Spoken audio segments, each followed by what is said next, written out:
নমস্কার বন্ধুরা, আমি সঞ্চারী আর আমার চ্যানেল ইজ কুকিংয়ে আপনাদের সকলকে স্বাগত। আজকে নিয়ে এসেছি বড় সবুজ লঙ্কার একটা ইনস্ট্যান্ট আচারের রেসিপি। ঝটপট তৈরি হয়ে যায়। ভাত আর ডালের সাথে যেমন খেতে ভালো লাগে, তেমনি রুটি লুচি পরোটার সাথে খেতে লাগে অসাধারণ। বেশ 8-10টা মতো লঙ্কা নিয়ে লঙ্কাগুলোকে ধুয়ে পরিষ্কার করে নিয়ে একটু ছোট ছোট করে রিং রিং শেপ করে লঙ্কাগুলোকে কেটে নিচ্ছি। এই লঙ্কাতে কিন্তু ঝালের পরিমাণ খুব কম থাকে, ফলত অনায়াসেই কিন্তু অনেকটা পরিমাণে লঙ্কা দিয়ে ইনস্ট্যান্ট এই আচারটা বানাতে পারেন। বাচ্চা থেকে বড় সবাই কিন্তু খেতে পারবে। লঙ্কাগুলো কাটা হয়ে গেছে, এবার একটা মশলা বানিয়ে নেব। তার জন্য একটা মিক্সার জারে প্রথমে দিয়ে দিলাম সর্ষে। প্রায় এখানে 3 চামচের মতো সাদা সর্ষে আমি দিচ্ছি। আপনারা কালো সর্ষেও নিতে পারেন, তবে সাদা সর্ষের ক্ষেত্রে কি হয়, গ্যাস অম্বলের সম্ভাবনাটা একটু কম থাকে। আর নিয়ে নিচ্ছে 1 চামচ মতো সাদা জিরে। আর এর মধ্যে দিয়ে দেবো একটা গোটা কাঁচা লঙ্কা। এবার জল দিয়ে এটার একটা স্মুথ পেস্ট বানিয়ে নেব। আর একদিকে নিয়ে নিয়েছি প্রায় 1 থেকে 1.5 চামচ মতো মৌরি। মৌরিটাকে একটু কাঠখলায় ভেজে নিয়ে তারপরে শিলনোড়ায় এটাকে একটু পিষে নেব, যাতে একটু আধখচা থাকে। পুরো স্মুথ পেস্ট যাতে না হয়, খাওয়ার সময় যাতে মুখে লাগে সেরম করে বেটে নেব। এবার এদিকে সর্ষে জিরে আর লঙ্কার পেস্টটাকে তৈরি করে নিচ্ছি। আর ওইদিকে আমি জিরেটাকেও কিন্তু ভেজে কাঠখোলায় ভেজে নিয়ে এটাকে আমি একটু হামানদিস্তায় একটু ভালো করে ছেঁচে গুঁড়ো করে নিয়েছি, যাতে গুঁড়ো হয়েছে কিন্তু একটু খিচখিচ ভাব রয়ে গেছে। এই যে আচারটা, এটা খেতে যেমন ভীষণ ভালো লাগে আর খুব ঝটপট তৈরি হয়েছে। 12 থেকে 15 মিনিটে আপনি এটা বানাতে পারবেন। বানিয়ে কোনো লং জার্নিতে আপনি এটা ক্যারি করতে পারবেন। শীতকালে তো এমনিই ভালো থাকবে 4 থেকে 5 দিন। আর ফ্রিজে রেখে খেলে সেক্ষেত্রে আপনি এটাকে 7 দিনও স্টোর করে রাখতে পারেন। এবার লঙ্কাটাকে প্রথমে অল্প একটু সর্ষের তেল দিয়ে ভেজে নেব। তার জন্য প্যানে 1 চামচের কম সর্ষের তেল গরম করে লঙ্কাগুলো দিয়ে দিলাম। দিয়ে মিডিয়াম ফ্লেমে 2-3 মিনিটের জন্য কন্টিনিউয়াসলি নাড়াচাড়া করে এটাকে প্রথমে একটু ভেজে নেব। এমনভাবে ভাজতে হবে যাতে রঙটা পরিবর্তন না হয়, কিন্তু একটু ভাজা ভাজা হয়ে যায়। ভাজা ভাজা যখন হতে শুরু হবে তখন এর থেকে একটা চটচট করে শব্দ আসা শুরু হবে।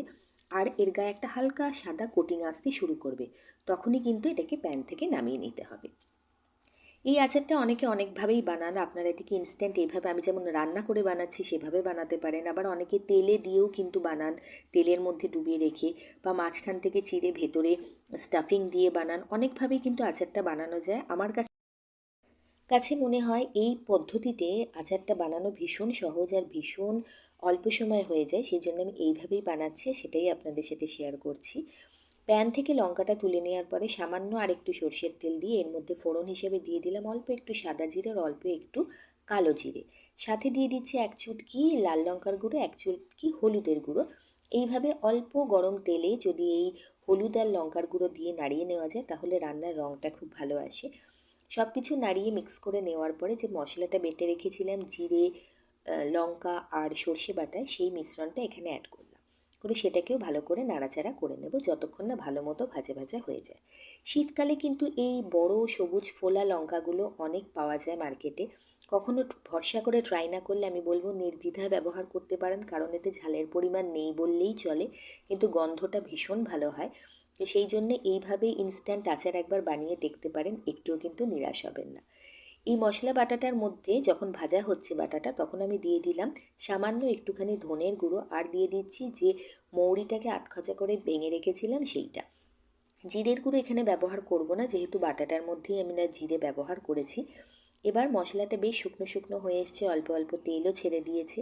সামান্য একটুখানি গরম জল, প্রায় 1 কাপ মতো গরম জল আমি এর মধ্যে অ্যাড করলাম। অ্যাড করে গরম জল আর মশলাটাকে ভালোভাবে মিশিয়ে নিয়ে এটাকে প্রথমে ফুটতে দেবো কিছুক্ষণের জন্য। আর এই আচারটা যেহেতু বেশ কিছুদিন রেখে খাওয়া যায়, খেতে খুব ভালো লাগে। যে কোনো বোরিং খাবারকে কিন্তু এটা ভীষণ পরিমাণে স্বাদের করে তোলে। এবার ঝোলটা ফুটে উঠতে শুরু করেছে। পরিমাণ মতো নিজের স্বাদ অনুযায়ী নুন দিয়ে দিলাম। দিয়ে আরেকটু গাঢ় হয়ে গেলে ভেজে রাখা লঙ্কাগুলোকে অ্যাড করে দেবো। হার্ডলি 12 থেকে 15 মিনিটের মধ্যে কিন্তু আপনার ফুল প্রসেসটা কমপ্লিট হয়ে যাবে।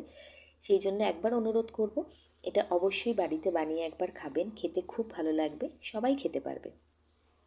এবার ভালোভাবে নাড়াচাড়া করে নিয়ে এটাকে ঢাকনা চাপা দিয়ে মিডিয়াম ফ্লেমে 3 থেকে 4 মিনিটের জন্য রেখে দেবো। ফ্লেম হাইও করবেন না, লো করবেন না, মিডিয়াম ফ্লেমে রাখবেন। এতে করে রঙটা বজায় থাকবে, অথচ লঙ্কাটা কিন্তু বেশ একটু নরম হয়ে আসবে। একদম কিন্তু নেতিয়ে যাবে না, খাওয়ার সময় লঙ্কার ক্রাঞ্চটা বোঝা যাবে, অথচ লঙ্কা সফট থাকবে। সেটা মিডিয়াম ফ্লেমে 3-4 মিনিট রাখলে তবেই কিন্তু হবে। এবার সব কিছু ভালোভাবে মিশিয়ে নিলাম। এবার এটাকে সার্ভ করার পালা।